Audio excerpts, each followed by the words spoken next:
नमस्कार मित्रांनो, लक्ष्मीच्या पावलांनी या मालिकेच्या आजच्या भागामध्ये आपण पाहत आहोत. सगळ्यांनी नैनावरती आरोप केलेले असतात. म्हणजे जशा पद्धतीने तिच्या पर्समधून जे हिरेची पोटली बाहेर पडलेली असते त्यामुळे सगळ्यांचा असा गैरसमज झालेला असतो की नैनानेच खरंच हिऱ्यांची चोरी केलेली आहे. संगीत आल्यावर संगीताने सुद्धा नैनाच्या कानाखाली वाजवलेली असते आणि तसंच आता इथे मात्र नैना रडत असते, हातपाय पडत असते आणि म्हणत असते, नाही मी असं काहीच केलेलं नाहीये, प्लीज तुम्ही मला समजून घ्या, मी असं काहीच केलेलं नाही. ह्या सगळ्या गोष्टी ती इथे बोलत असते आणि तेव्हा आता ह्या सगळ्या गोष्टी बोलल्याच्या नंतर नैना असं काही खरंच करू शकत नाही, कारण तिचं मी रूप बऱ्याचदा बघितलेलं आहे.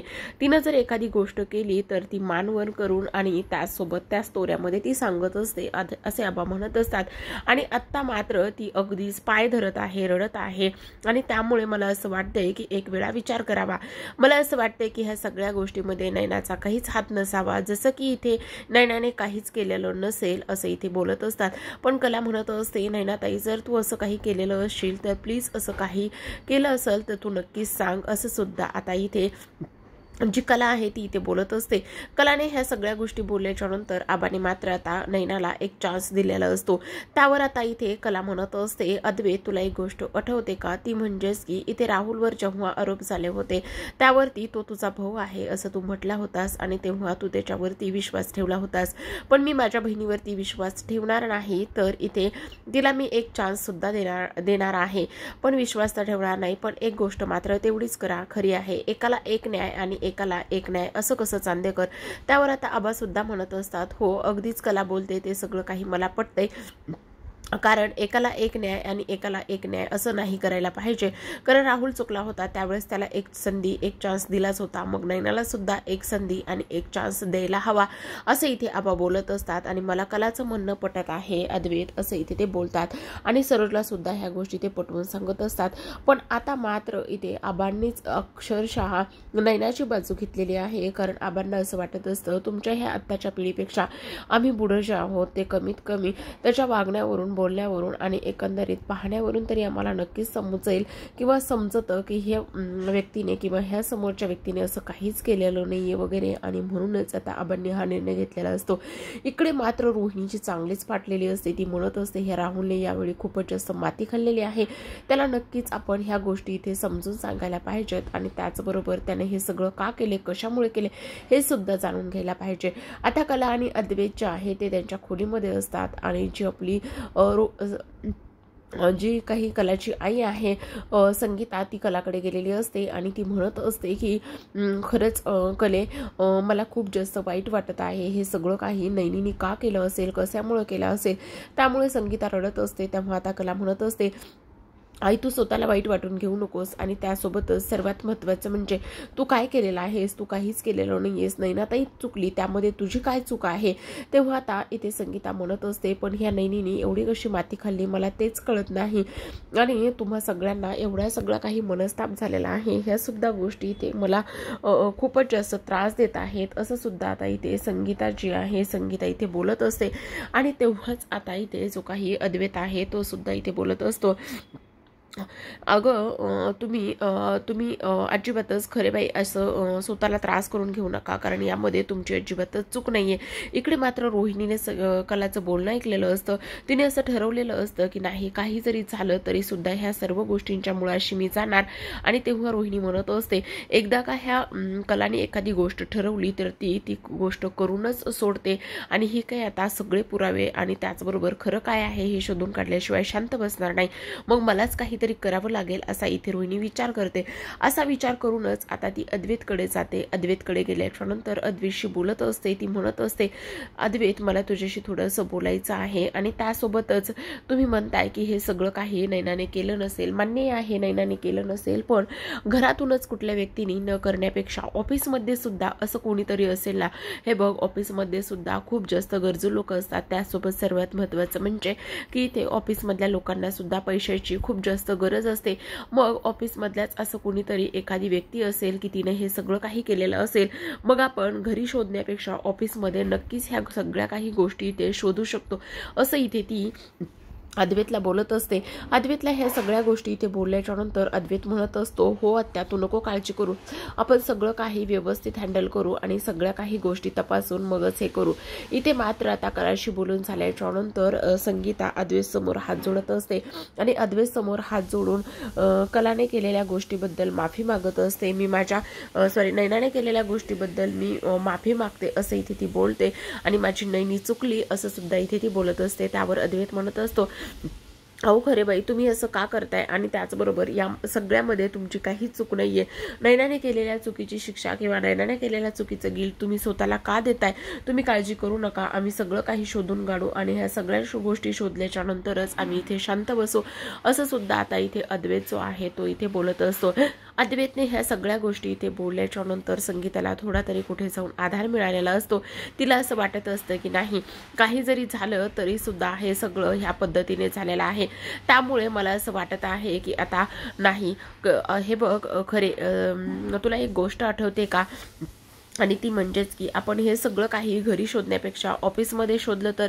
त्यावर आता इथे एक कला म्हणत असते, हो ते तर सगळं काही खरंच आहे, पण चांदेकर मला तुला एक गोष्ट सांगायची आहे, ती म्हणजेच की ह्या सगळ्या गोष्टीच्या मुळाशी ते जाणं आपल्याला खूप जास्त गरजेचं आहे.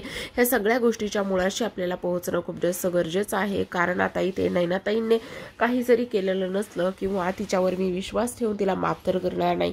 इकडे मात्र रोहिणी चिडलेली असते आणि रोहिणी चिडल्याच्या नंतर ती धावतच राहुलकडे जाते.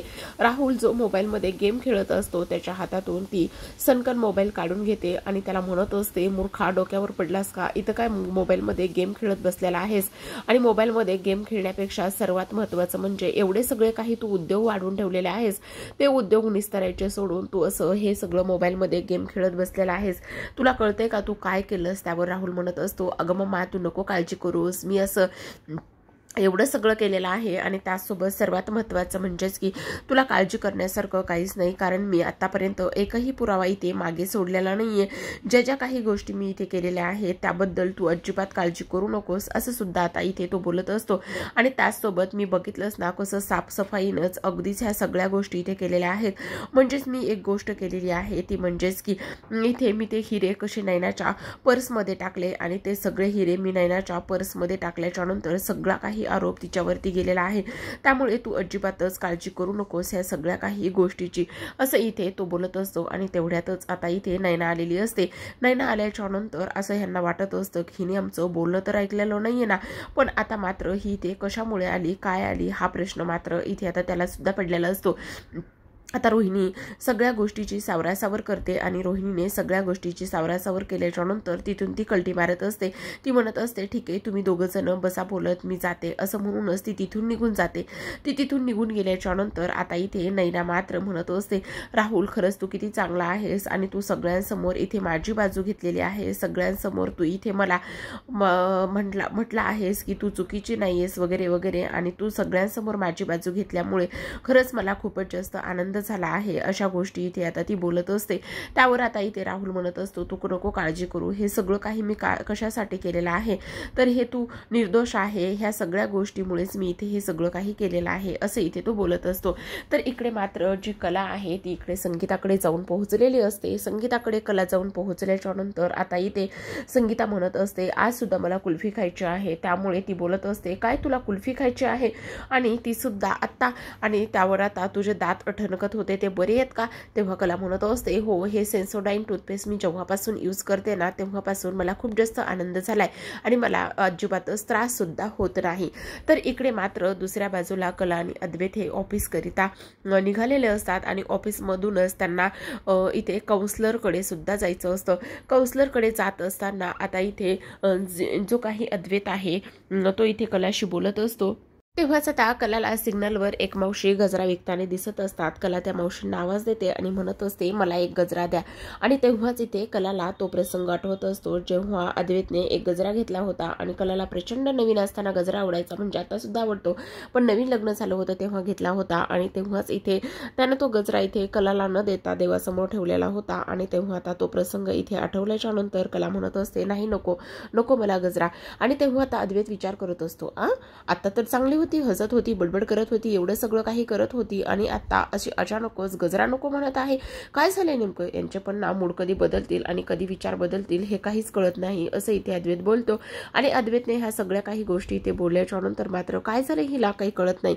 आणि त्यावेळेसच मी काही चुकलोय का, मी काही चुकीचं बोललोय का, किंवा मी भूतकाळात काही चूक केली का, मी किंवा त्यावेळेस काही चुकीचं बोललोय का, ह्या सगळ्या काही गोष्टी ते अद्वैत आठवण्याचं काम करत असतो.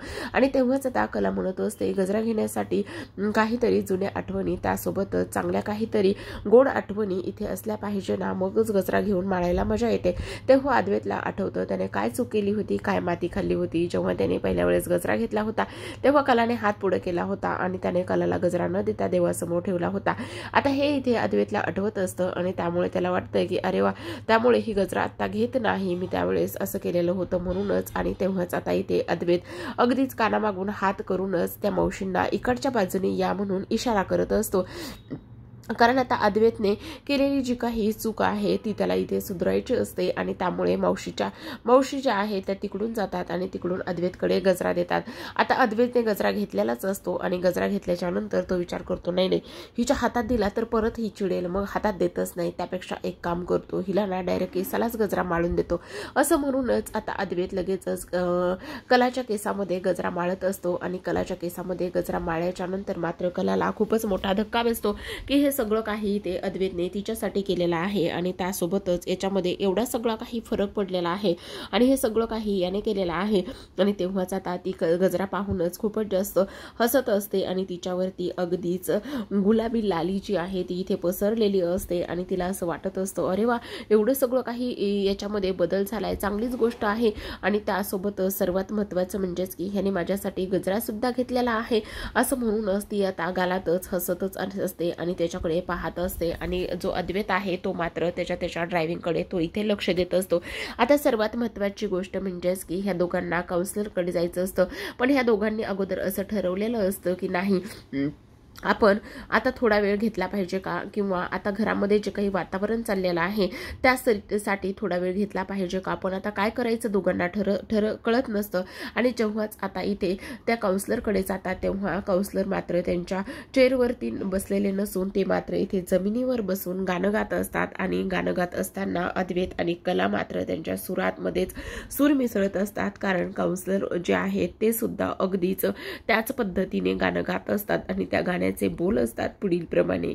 तेव्हा त्या रात नशिली असे गाणं म्हणत असतात आणि तेव्हा अद्वैत आणि कला सुद्धा त्यांच्या गाण्यामध्ये मिसळून ते गाण्याचे बोल बोलत असतात. हे प्रदीप जे आहेत ते मात्र खूपच फनी आहेत. आणि तेव्हा आता इथे कला म्हणत असते वा वा वा, तुमचा आवाज किती गोड आहे ना. तेव्हा आता ते प्रदीप म्हणत असतात वा खरंच ना, हे जर मला तेव्हा संधी मिळाली असती ना तर मी मोठा गायक झाला असतो. मी उगाच ह्या काउन्सिलिंगच्या भानगडीत पडलो आणि इथे मी काउन्सिलिंग करायला लागलो. पण आता मात्र तुमचा आवाज खरंच गोड आहे असं इथे कला बोलत असते. आणि ते पुन्हा गायला सुरुवात करत असतात. पण आम्हाला तुम्ही इथे का बोलवलंय. तेव्हा आता इथे मी तुम्हाला बोलवलंय नाही. तेव्हा आता अद्वैत म्हणत असतो मग ठीक आहे, तुम्ही आम्हाला इथे बोलवलं नाही तर आम्ही जातो, तुमची बायको माहेरी गेली बहुतेक.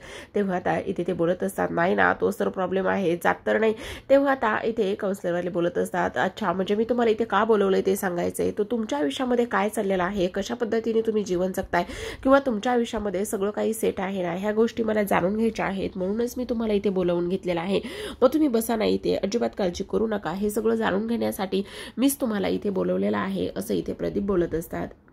तेव्हा इथे दिलीप वाशीकर म्हणत असतात खरं सांगायचं का, तुमचे सूर ना हे गाण्यासारखे जुळत आहेत. म्हणजे तुमचं नातं सुद्धा अगदीच तसं आहे. म्हणजे एक बोलला ना तर दुसरा तेच बोलत असतो. आणि त्यासोबतच असं आहे महत्त्वाचं ते म्हणजेच की इथे ए जीवलगा असं म्हणता क्षणी अद्वैत आणि त्यासोबत कला सुद्धा म्हणायला सुरुवात करत असतात. आणि कशी बशी आता कला अद्वैतला सावरण्याचं काम करते. त्यावर आता दिलीपजी म्हणत असतात की मला असं वाटतंय की तुम्ही दोघं एकमेकांमध्ये अगदीच ह्या सुरांसारखे मिसळलेले आहात. म्हणजेच एकाला एक बोलायचं असलं तर दुसऱ्याला बरोबर तेच बोलायचं. आता तुम्हाला काय बोलायचं आहे. तेव्हा अद्वैत म्हणत असतो हो, आम्हाला सुद्धा अगदीच तसं बोलायचं आहे, तेच बोलायचं आहे, पण मी तुम्हाला टास्क देणार आहे. तेव्हा आता अद्वैत आणि कला म्हणत असतात पण आम्हाला असं वाटतंय की तुम्ही आम्हाला पुढचा टास्क देण्यापेक्षा आमचं थोडंसं ऐकून घ्या, किंवा आम्हाला काय म्हणायचं आहे त्या गोष्टी तुम्ही ऐकून घ्या. तेव्हा काय ऐकायचं आहे काय नाही ह्या गोष्टी इथे ते बोलतात. तेव्हा आम्हाला थोडासा वेळ हवाय.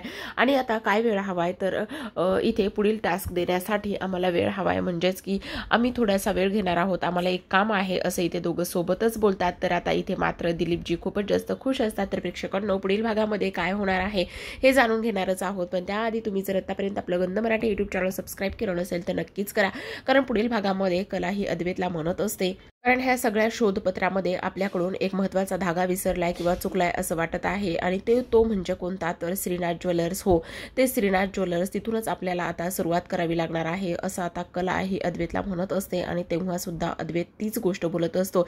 आता काही जरी झालं तरी मिशन एकच असणार आहे आणि ते म्हणजेच की श्रीनाथ ज्वेलर्स. तर आता इकडे दुसऱ्या बाजूला मात्र सर्वात महत्त्वाची गोष्ट घडलेली असते.